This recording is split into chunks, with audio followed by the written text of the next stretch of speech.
Така, това се оказа, че остров Итак.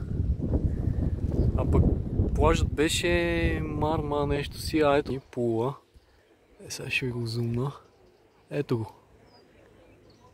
Забавлява се. Мурка се. Така. Това е нашето корабче. Сега ще ви разведа малко нагоре. И се опитваме тук да се качим някъде по-нависоко да видим гледката. Ето вижте от тук. Водата е кристално чиста, а малко студено. Поне на мен ми е малко студено. Бати влогъра съм, човек. Шмугаме се. Така. Яката работа. Има някакви къщички, ограждения.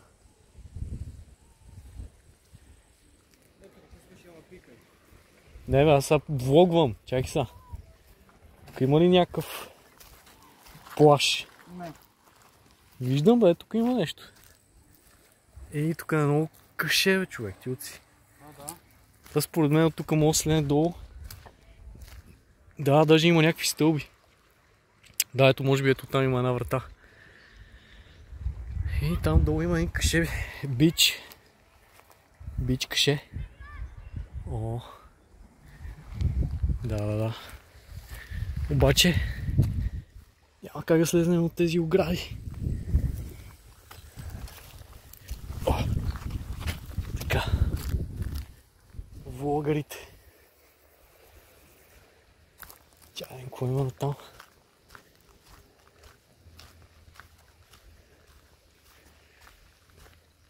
Вечер ще тъпчем и гирощите.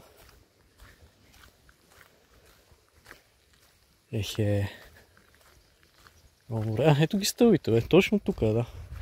Не знам, явно някакъв частен имот сега. Тук всичко е оградено.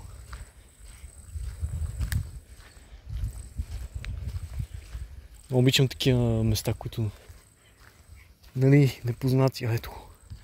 Мале, този плаж долу ще е скандал. Скандал, казвам. И тук е заградено. Сега ще направя една снимка, ако спирам клипчето, за да се види по-хубаво му доста добре.